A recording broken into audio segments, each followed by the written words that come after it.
chancellors from this university. UF is the flagship agriculture university in Pakistan at the moment. At the moment, there are 5 institutes offering degrees in agriculture, and every other university, college, or institute is actually aspiring from this university with regard to their programs in agriculture, their curriculum, and things like that. The latest, according to latest QS ranking, UF stands 74th in the world in the subject category of agriculture and forestry. It is the largest and oldest agriculture university that has strong linkages with other universities and research organizations within and outside Pakistan. Uh, at the moment, we have Confucius Institute, a model CI Confucius Institute in Pakistan, established back in 2015 in collaboration with Zhejiang Agriculture University, China. Presently, 17 Chinese faculty is engaged in teaching Chinese language courses like HSK and HSKK. Then we have Center for Advanced Studies in Agriculture and Food Security, one of the only of its type all over the country. CAS AFS was established in collaboration with University of California, Davis, and designated as International Research Center for D8 countries now. There are 5 chairs: climate change, agricultural policy, biotechnology, precision agriculture, and outreach, working under the umbrella of CAS AFS. Then we have Precision Agriculture and Analytical Lab at UF.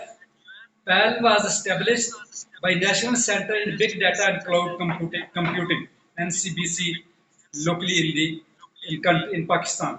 It is striving to bring forward cutting-edge precision agriculture and modeling, bioinformatics and climate science, big data analytics, and outreach for increasing agricultural sustainability and productivity in the country. Then we have Agricultural Remote Sensing Lab. It was established by National Center of GIS and Space Applications.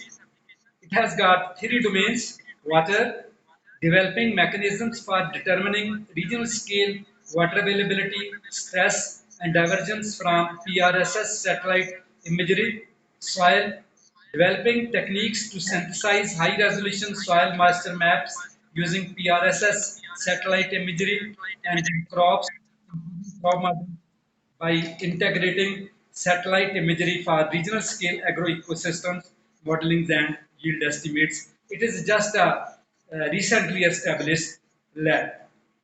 Then we have agroclimatology lab in the university, that is in my own department. It has redefined agroecological zones of Punjab, Pakistan in collaboration with FAO. We have expertise in DSAT, Epson, and Vernal Cascas. We are working on drone technology for spraying and crop growth monitoring in collaboration with Guangdong University of Technology, China. Then we are academic partners to this program. Mechanization and Precision Agricultural Zone (STGA), Special Technology Zone Authority, Government of Pakistan. In Pakistan, agricultural mechanization is limited to tractor and cultivator actually. It is too absolute a sort of technology. Moreover, traditional practices are used for irrigation purpose. Agricultural mechanization and precision agricultural practices can play a significant role in improving agricultural productivity.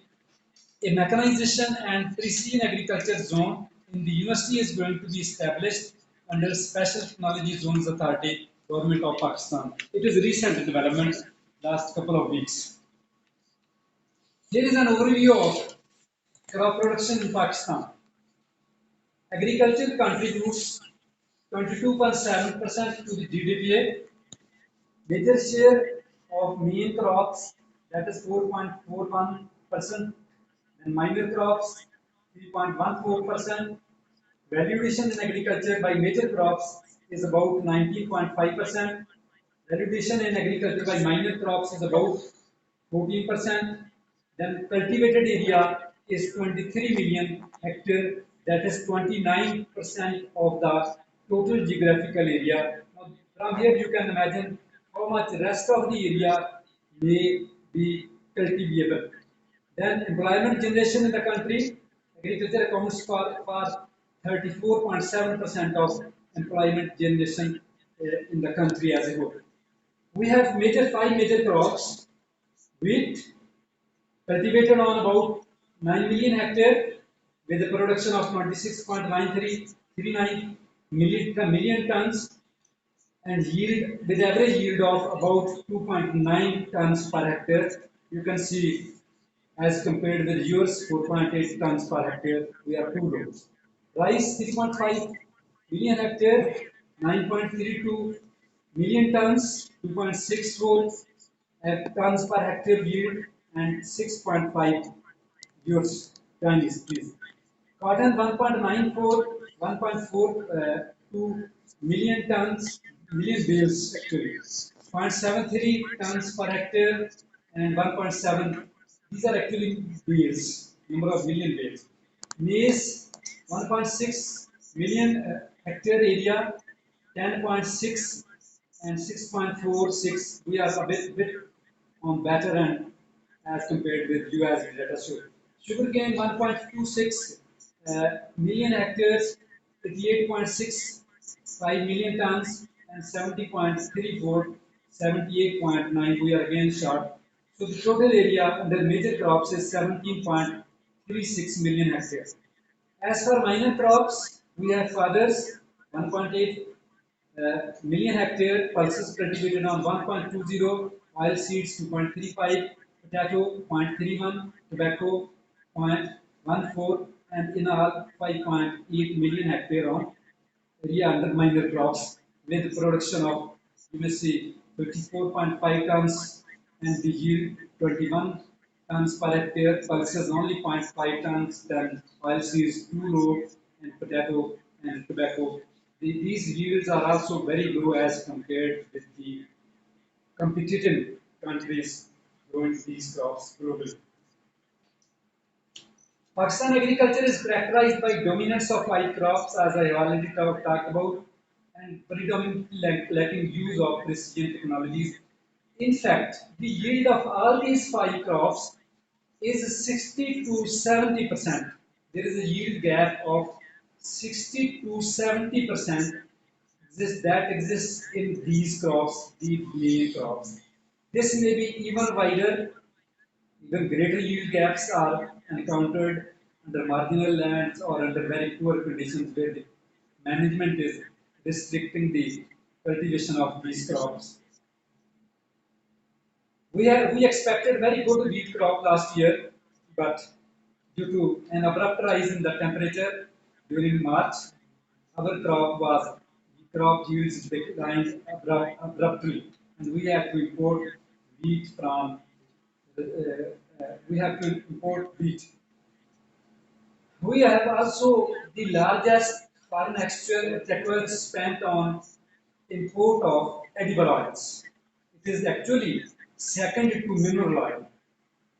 Foreign exchange spent on the import of mineral oils, fuel, you say that is number one, and oil seeds that lies number two.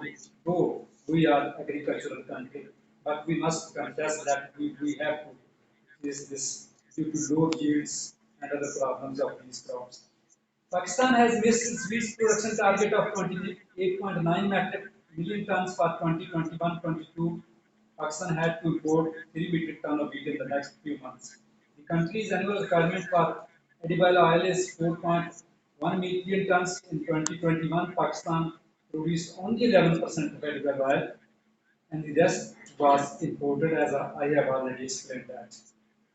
Major issues in domestic crop production: stagnant yield of major crops. This stagnancy, I will not go into detail of this, I will talk over here in the same slide. This stagnancy is predominantly arising from low yielding varieties. Number one, we don't have a range of varieties that are acclimatized to a wide range of agroclimatic conditions and wide range of, uh, I must say, management levels. Some of the varieties may be high yielding, but they demand very heavy inputs. the farmer may not be affordable to the grower. And the other varieties may be high yielding, but they may be restricted to few areas. There again, the farmer may not be they may not be popular or available to the farmer. So the seed of high yielding varieties, seed replacement, seed quality, these are the issues related to seed. We are very good in uh, corn seed, but for rest of the varieties, wheat for example, only less than 10% seed of improved varieties or good quality seed is available to the farmer. 90% seed is it is inner circle domestically generated seed from the grower. Then there are other issues.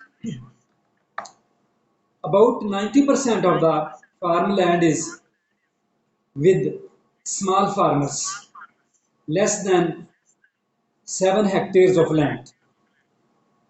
They are bound to use absolute methods of cultivation. No advanced seeds, no fertilizer availability to the required level, water scarcity issues, and labor scarcity in the recent past is also becoming a major issue because farm or rural livelihood is not being supported by the agricultural system. So, due to these reasons, we are facing a severe issue of stagnant yields. Then lack of yields, quality seed also. Then less diversification of crops. Many of the farmers are growing whatever their ancestors have been growing since decades. So there are minimum number of choices available with the farmers to go for diversification that may enhance efficient utilization of the resources, that may enhance diversity, that may enhance security, sustainability against the risks of climate change and things like that. Conventional farm operations, lack of mechanization, I have already talked, and major reason is small land holdings. That is the restriction. Because whatever mechanization is available, those are large machines. They are not affordable. They may be available with some corporate farms or some organizations only. They which account for only less than 10% of the total cultivated area in the country. Then labor shortage, water crisis, fertilizer price hikes, climate change, small-sized farms, and scattered land holdings in the country. These are our major domestic issues in crop production and agriculture. Then imprecise and inequitable application of agricultural inputs leading to uh, higher costs and wastage of resources with land deterioration. So, with you all know, precision and accuracy in resource use leads to the enhanced efficiency of the inputs on one hand, and on the other hand, it lowers the cost, and there are secondary benefits of protection from the deterioration, whether it is land or climate. Unavailability of agricultural machinery by local machinery manufacturers, whatever local machinery manufacturers are available, the machinery is actually at, I may say, if you rate it from A, B, C, it is at only A level, basic level of mechanization. B and C are far beyond to imagine in the country. But the few corporate farms or progressive growers, big landlords, they are exception to that. Majority of small farmers are poor who can't afford to purchase costly machinery. I have already talked about it. Farm machinery available in Pakistan requires comparatively larger farm size for economical use and necessitates small sized farm equipment. It must be replaced with farm equipment that is workable on small farms, and it is affordable in the reach of the farmers. Unavailability of automation parts, whatever machinery is available, if someone manages to purchase, then automation parts, sensors, microcontrollers, other spare parts at local level, they restrict sensor-based drip irrigation system. So the uh, again the precision or use of sophisticated tools in agriculture that is limited. Ministry of Food and Agriculture and Planning Commission have devised a strategy to enhance production, increase farmers' income, counter the negative effects of climate change, then promote smart agriculture and self-sufficiency. This is as a policy adopted by the government of Pakistan in uh, contemporary era. Government of Pakistan has also focused on increasing the use of machines, laser land leveling, modernizing the irrigation and provision of quality seeds, then zero custom duty on agricultural machinery pertaining to irrigation, drainage, harvesting, greenhouse farming, equipment, other capital costs, goods for miscellaneous agro-based industries is there. Then what are our demands? What we actually want? Uh,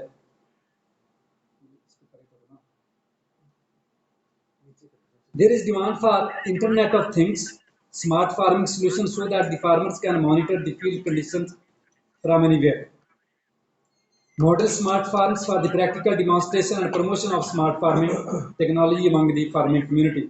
We are actually not only facing the dearth of smart farming equipment machinery, rather on the adoption side, we have also to convince to work with the farmers for their participatory growth, and for that purpose we have to put a demonstration for promotion of smart farming. This is also our issue.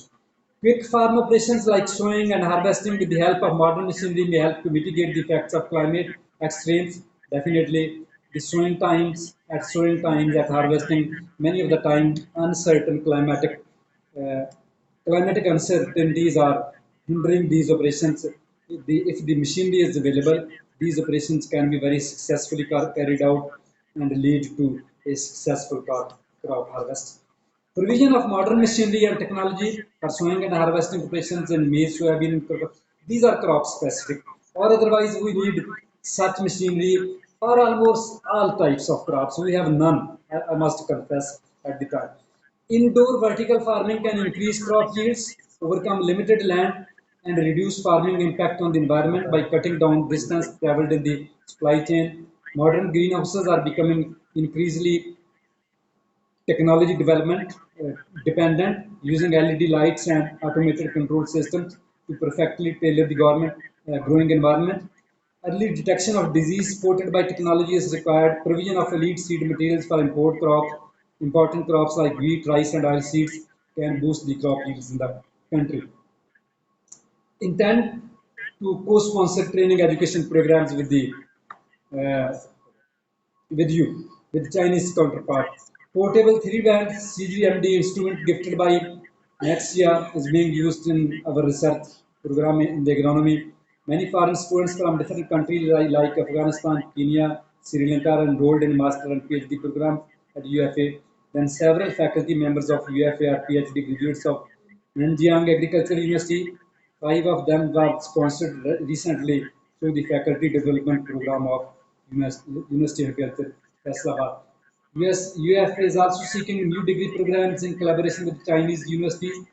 UF will be happy to be part of the global food systems innovation network and make significant contribution to global food security in collaboration with ISAI. So thank you very much with these few words. Thank you. Thank you. Thank you, Dr. Khalid, for sharing the current status of crop production in Pakistan and also the demand for smart agriculture technology and products in Pakistan. I think this is very useful and it's very good for